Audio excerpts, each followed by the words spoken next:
Shriram time news मध्ये मी कैलास सोनवणे आपले हार्दिक स्वागत करतो। सुरुवातीला पाहूया 24 तासातील ताज्या घडामोडी।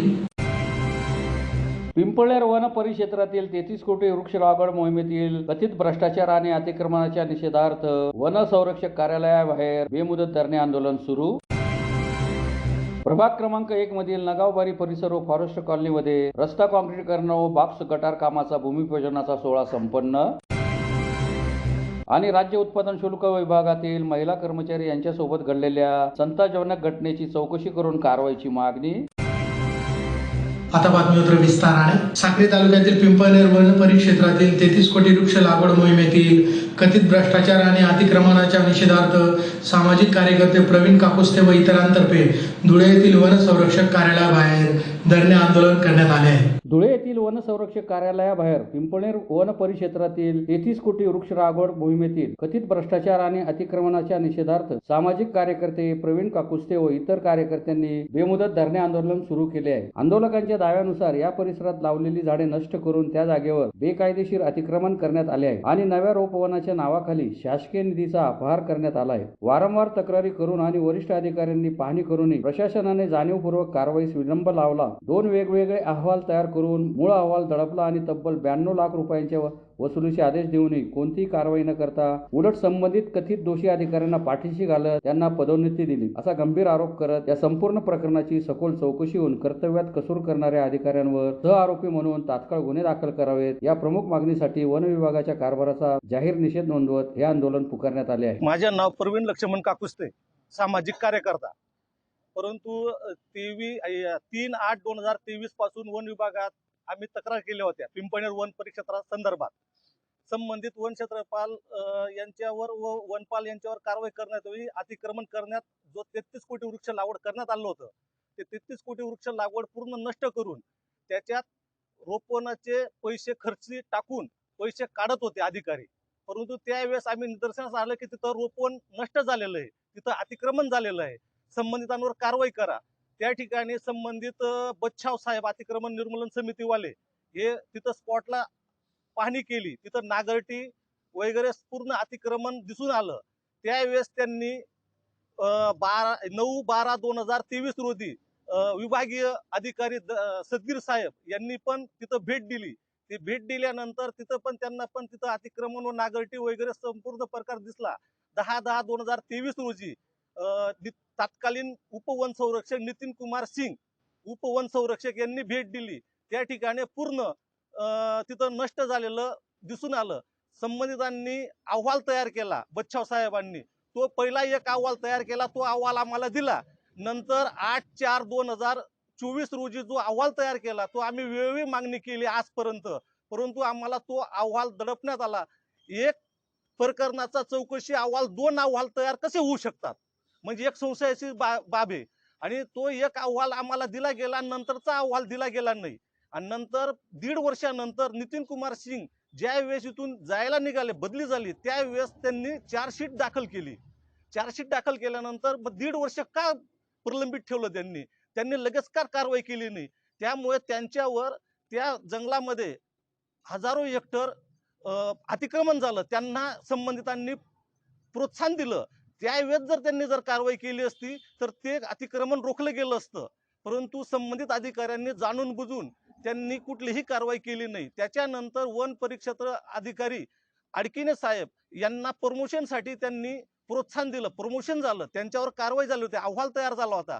त्यांना प्रमोशन देणं गरजेचं नव्हतं, कारण की शासनाचा GR आहे ती 1 वर्षापर्यंत जर त्यांना प्रमोशन जर दिलं गेलं असेल आणि त्यांच्यावर जर कारवाई चालू असेल त्यांना प्रमोशन दिलं जात नाही। त्याच्यानंतर 31 जानेवारी 2026 ला त्यांचा शिवापूर्ती कार्यक्रम झाला। त्यांना शिवापूर्ती झाल्यानंतर सुद्धा त्यांच्यावर कारवाई होत नाही, म्हणजे वन विभागाचा संगनमताने हा कारभार चालू आहे। त्याच्यामुळे आम्ही त्यांना 30 मार्च 2026 रोजी लेखी निवेदन दिलं की संबंधितांनी आपण जर त्यांच्यावर कारवाई केली नाही तर आपल्याला सहआरोपी म्हणून कारवाई करण्यात येईल। 92 लाख रुपयाचं वसुली काढण्यात आलेलं आहे, 92 लाख।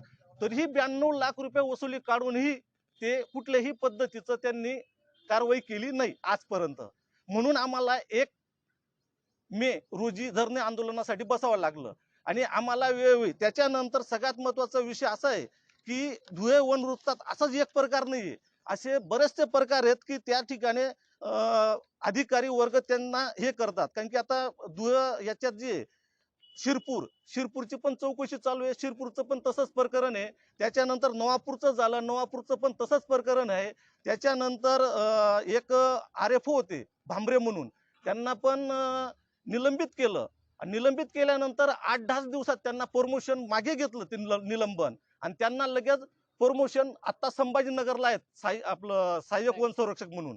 म्हणजे असा भ्रष्ट कारभार जो चालू आहे इथं वन विभागामध्ये, आणि जे प्रामाणिक कर्मचारी आहेत त्यांच्यावर अन्याय होतो, आणि जे भ्रष्टाचार करतात ते त्यांना पदोन्नती दिली जाते धुळे वन वृत्तामध्ये.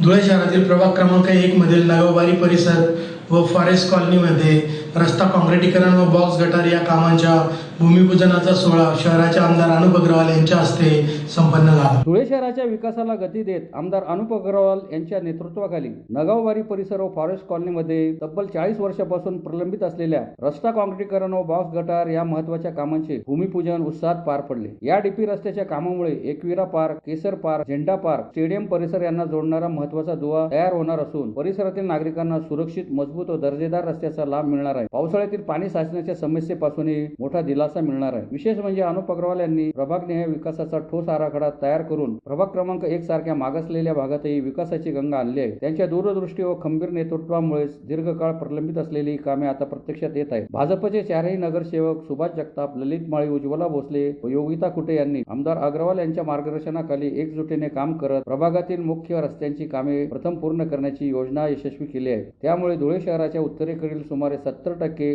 अविकसित मानल्या जाणाऱ्या प्रभाग क्रमांक 1 कडे आता संपूर्ण शहराचे लक्ष वेधले गेले आहे. यावेळी आमदार अनुप अग्रवाल, भाजप महानगर जिल्हाध्यक्ष गजेंद्र आंबळकर, महापौर मायादेवी परदेशी, उपमहापौर ज्योत्स्ना पाटील, महादेव परदेशी, नगरसेवक सुभाष जगताप, ललित माळी, योगिता कुटे, उज्ज्वला भोसले, रणजित राजे भोसले, आचार्य महंत साळकर बाबा, मंडळ अध्यक्ष प्रथमेश गांधी, सुनील कपिल, चंद्रकांत गुरव, मुन्ना वाडिले, अमोल मराठे, सिद्धार्थ पवार, अमोल सूर्यवंशी, राकेश कोळी, सुरेखा ठाकरे, संदीप गुरव, ईश्वर गोसावी, दीपक माळी, ऋषभ सिरसाट, दादा सोनार, महेश माळी, अशोक बडगुजर, दत्तू लोणारी, चंद्रभान लोणारी, सुधाकर थोरात, भटू गवते, वंदना सूर्यवंशी, सागर खैरनार, राजाराम माळी, युवराज माळी, ज्ञानेश्वर महिंदे, प्रशांत माळी, रामदास चव्हाण, रामदास माळी, रवी बुडगुजर, अक्षय शिंपी, अजय गिरासे, तुषार संसारे, योगेश ठाकूर, ज्ञानेश्वर सोनार, लोकेश माळी, शरद गायकवाड, सचिन राठोड, निलेश जाधव, विक्की माळी, सुशील लोणारी, भारत बडगुजर यांच्यासह पदाधिकारी व स्थानिक नागरिक मोठ्या संख्येने उपस्थित होते.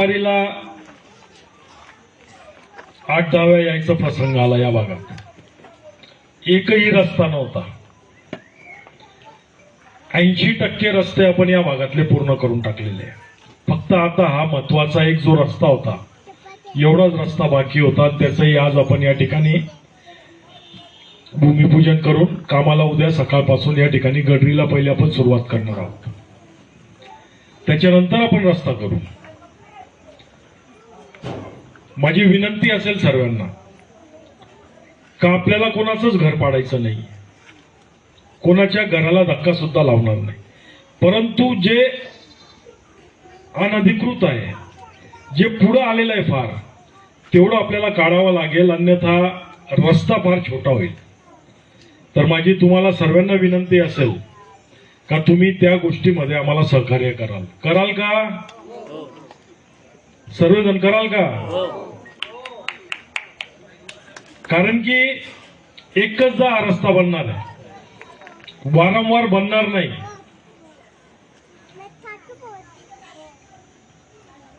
थोडं काय ना आपल्याला रस्ता चौडा करावा लागेल. हे पोल पण काढून आपण थोडं मागं घेणार आहोत. खऱ्या अर्थाने या MSCB वाल्यांमुळेच अतिक्रमण होतं. पोल इतका पुढे लावलेला आहे का लोकांनी घर त्या पोल पर्यंत घेऊन टाकलेले. जर तो पोल मागे राहिला असता तर कदाचित ते घर पुढेही आलं नसतं. ठीक आहे, आपण सर्वजण समजदार आहात, सर्वजण मदत कराल, कारण की तुमचंच भल्याचं तुमच्यासाठीच हे काम होणार आहे. एकदा इथला रस्ता झाला, व्यवस्थित सर्व काही झालं, तर याच्यानंतर तुमच्याच जागेचे भाव वाढणार आहे, तुमच्याच जागांना भाव येणार आहे. जवळपास 300 घरांना हक्काच्या घराचे उतारे सुद्धा तयार झालेले आहेत. आलाय काय एखादा उतारा? ऑनलाईन दिसतोय का? नहीं भैया साहेब, चेक नहीं केला. चेक करा. लवकरच एक 8 ते 10 दिवसात याच महिन्यात होऊन जाईल ना. याच महिन्यात आपण या ठिकाणी मोठा कार्यक्रम घेऊन स्वतःच्या घरातल्या स्वतःच्या जागेचे उतारे जे 300 घरांना 200 किती टोटल 524 आहे. तयार किती झाले? 140 तयार झालेले आहेत. त्या पहिले 140 लोकांना त्या ठिकाणी आपण वाटप करणार आहोत. उरलेल्या घरांना सुद्धा देणार आहोत, परंतु त्याला थोडा वेळ लागेल, कारण की त्यांनी कागदपत्र फार उशिरा दिले. स्वतःच्या हक्काच्या मालकीचे आज तुम्हाला तुमचे उतारे मिळणार आहे. आजपर्यंत इतक्या वर्षात कोणीच हे काम केलं नाही. हा तुमचा अमोल आहे ना, हा झोपू द्यायचा नाही मला. रात्र दिवस माझ्या मागे लागायचा आणि आज ते काम पूर्णत्वात आलेलं आहे. धुळे येथील राज्य उत्पादन शुल्क विभागातील महिला कर्मचाऱ्यांसोबत घडलेल्या संतापजनक घटनेची चौकशी करून कारवाई करावी या मागणीसाठी महाराष्ट्र नवनिर्माण सेनेतर्फे राज्य उत्पादन शुल्क विभागाचे अधीक्षकांना निवेदनाद्वारे करण्यात आले आहे. धुळे येथील राज्य उत्पादन शुल्क विभागातील महिला कर्मचारी यांच्यासोबत घडलेल्या संतापजनक घटनेची तात्काळ चौकशी करून कारवाई करावी अशी मागणी महाराष्ट्र नवनिर्माण सेनेतर्फे राज्य उत्पादन शुल्क विभागाच्या अधीक्षकांना निवेदनाद्वारे करण्यात आली आहे. निवेदनात म्हटले आहे की आपल्या विभागातील एका महिला कर्मचाऱ्याने आपल्या विभागातील काही कर्मचारी व अधिकारी यांच्यावर गंभीर स्वरूपाचे आरोप केलेले आहेत. सदर प्रकरणाची बातमी शहरातील वृत्तपत्रात प्रसिद्ध झाल्यानंतर शहरात संतापाची लाट उसळलेली आहे. परंतु अद्यापपर्यंत संबंधित महिला कर्मचाऱ्यांनी या कर्मचारी व अधिकाऱ्यांवर गंभीर आरोप केले आहेत. त्यांच्या विरुद्ध आपल्या विभागामार्फत कोणतीही ठोस कारवाई झाल्याचे दिसून येत नाही. त्यामुळे या प्रकरणाबाबत अनेक प्रश्न निर्माण झालेले आहेत. त्या अनुषंगाने आपण तात्काळ या प्रकरणाचा खुलासा करावा, संबंधितांवर योग्य ती प्रशासकीय कारवाई करावी. तसेच महिला कर्मचाऱ्यांनी केलेले आरोप गंभीर स्वरूपाचे असतानाही अद्यापपर्यंत कारवाई का करण्यात आलेली नाही याबाबतचे लेखी स्पष्टीकरण द्यावे. अन्यथा आम्हाला महाराष्ट्र राज्याचे मुख्यमंत्री तथा गृहमंत्री यांच्याकडे आपल्या विभागाविरुद्ध लेखी तक्रार करण्यास बाध्य व्हावे लागेल. यावेळी प्राची कुलकर्णी, अनिल सिरसाट, हर्षल परदेशी, श्यामक दादाबाई आदी उपस्थित होते. वाहन चालक आणि जवान आहेत, तर त्यांनी अशी कंप्लेंट केली होती की त्यांच्यावर म्हणजे शारीरिक त्रास आणि छळ झाल्याबाबत. तर कंप्लेंट आल्या आम्ही ती कंप्लेंट त्यांना वरिष्ठांकडे पाठवायची होती, त्याप्रमाणे आम्ही ती पाठवली. त्यानंतर जिल्हाधिकारी मॅडमने पण कमिटी समोर ती द्यायला सांगितली, पण कमिटीचा कार्यकाळ थोडा संपलेला होता. ती नवीन समिती गठीत करून ऑलरेडी कमिटी समोर कामकाज सुरू झालेलं आहे. समितीमध्ये 5 जण आहेत. त्याच्यात सचिव हे महिला बाल विकासचे अधिकारी असतात, एक सामाजिक संस्थेच्या महिला आहेत, एक शासकीय महिला आहेत, त्या पोलीस विभागाच्या सब इन्स्पेक्टर आहेत. असे एक टोटल 5 जण आहेत. ते ऑलरेडी ऍक्च्युली ते कमिटी समोर आता सगळं आहे, ते होणार आहे आणि ते तुम्हाला पण माहिती आहे. म्हणजे तुमच्यासमोर आलेली आहेत ती नावं. आमच्यात येथे एक इन्स्पेक्टर आहे, एक सब इन्स्पेक्टर आहे, एक ASI आणि एक कॉन्स्टेबल, असे 4 जणांची त्याच्यामध्ये नाव आहे. पुन्हा एक नजर ठळक घडामोडींवर. पिंपळनेर वन परिक्षेत्रातील 33 कोटी वृक्ष लागवड मोहिमेतील कथित भ्रष्टाचार आणि अतिक्रमणाच्या निषेधार्थ वन संरक्षक कार्यालयाबाहेर बेमुदत धरणे आंदोलन सुरू. प्रभाग क्रमांक 1 मधील नगावबारी परिसर व फॉरेस्ट कॉलनीमध्ये रस्ता काँक्रीटीकरण व बाक्स गटार कामाचा भूमिपूजनाचा सोहळा संपन्न. आणि राज्य उत्पादन शुल्क विभागातील महिला कर्मचारी यांच्यासोबत घडलेल्या संतापजनक घटनेची चौकशी करून कारवाईची मागणी. याचबरोबर श्रीराम टाइम न्यूजचे बातमीपत्र संपले. दिवसभरातील ताज्या घडामोडींसाठी पाहत राहा श्रीराम टाइम न्यूज. भेटूया पुढील प्रसारणात. तोपर्यंत नमस्कार.